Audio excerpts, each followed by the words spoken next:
नमस्कार, इस वीडियो में आपका स्वागत है। बिटकॉइन का इतिहास। इस वीडियो में आइए हम 2008 की शुरुआत से 2013 तक के इतिहास पर नजर रखें। Blockchain 1.0 bitcoin emergence. ज्यादातर लोगों का मानना है कि बिटकॉइन और ब्लॉकचेन एक ही चीज है। हालांकि ऐसा नहीं है, क्योंकि एक अंतर्निहित तकनीक है जो अधिकांश अनुप्रयोगों को शक्ति प्रदान करती है, जिनमें से एक क्रिप्टो करेंसी है। बिटकॉइन 2008 में ब्लॉकचेन तकनीक के पहले अनुप्रयोग के रूप में अस्तित्व में आया। सतोशी नाकामोटो ने अपने श्वेत पत्र में इसे electronic peer to peer system के रूप में विस्तृत किया है। नाकामोटो ने जेनेसिस ब्लॉक का गठन किया, जिसमें से अन्य ब्लॉकों का खनन किया गया जो आपस में जुड़े हुए थे, जिसके परिणाम स्वरूप सूचना और लेन देन के विभिन्न टुकड़ों को ले जाने वाले ब्लॉक की सबसे बड़ी श्रृंखला बन गई। जब से बिटकॉइन ब्लॉकचेन का एक एप्लीकेशन एयरवेव से टकराया है, तब से कई एप्लीकेशन क्रॉप हो गए हैं जो डिजिटल लेडजर तकनीक के सिद्धांतों और क्षमताओं का लाभ उठाने की कोशिश करते हैं।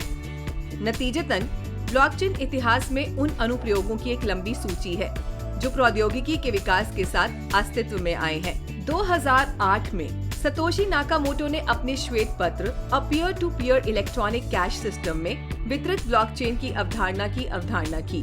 उन्होंने मर्केल ट्री के मॉडल को संशोधित किया और एक ऐसी प्रणाली बनाई जो अधिक सुरक्षित है, और इसमें डेटा एक्सचेंज का सुरक्षित इतिहास शामिल है। उनका सिस्टम टाइम स्टैंपिंग के पीयर टू पीयर नेटवर्क का अनुसरण करता है। उनका सिस्टम इतना उपयोगी हो गया है कि ब्लॉकचेन क्रिप्टोग्राफी के लिए महत्वपूर्ण हो गया है। फिर 2009 में उसके बाद ब्लॉकचेन का विकास स्थिर और आशाजनक है और विभिन्न क्षेत्रों में एक आवश्यकता बन गया है। 2009 में सतोशी नाकामोटो ने बिटकॉइन श्वेत पत्र जारी किया। ब्लॉकचेन तकनीक इतनी सुरक्षित है कि निम्नलिखित आश्चर्यजनक समाचार इसका प्रमाण देंगे। 2009 बिटकॉइन अलग अलग खनिकों द्वारा POW यानी कि काम का सबूत एल्गोरिदम का उपयोग करके इनाम के लिए निकाले जाते हैं। इसके अलावा यह श्रृंखला नेटवर्क में अन्य विकेंद्रीकृत नोड्स द्वारा सत्यापित है। 3 जनवरी 2009 को बिटकॉइन की नींव पड़ी। सतोशी नाकामोटो द्वारा पहला बिटकॉइन ब्लॉक 50 बिटकॉइन के इनाम के साथ खनन किया गया था। इसके अलावा पहला खनन ब्लॉक, जिसे हम आज बिटकॉइन का उत्पत्ति ब्लॉक कहते हैं, 12 जनवरी 2009 को सतोशी से हल फिनी के बीच 10 बिटकॉइन का पहला लेन देन हुआ। 31 अक्टूबर 2009 को बिटकॉइन एक्सचेंज मार्केटप्लेस ने वास्तविक पैसे के लिए बिटकॉइन का व्यापार करने के लिए सार्वजनिक रूप से लॉन्च किया।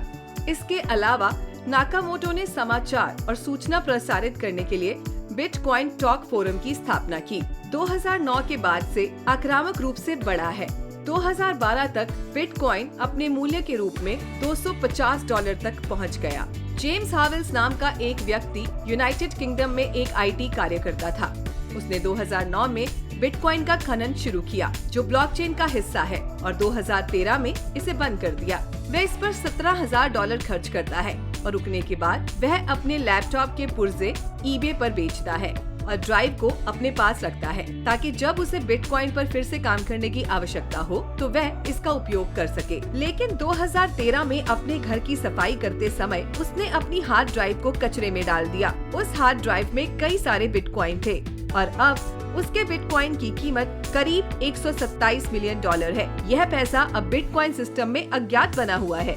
इन सब से ऊपर नाकामोटो ने 21 मिलियन बिटकॉइन तक की सिस्टम सीमा निर्धारित की। वर्तमान में 18 मिलियन से अधिक बिटकॉइन पहले ही निकाले जा चुके हैं। इसके अलावा वर्तमान गणना संसाधनों और निष्कर्षण की दर के आधार पर वर्ष 2140 तक सभी बिटकॉइन निकाले जाएंगे।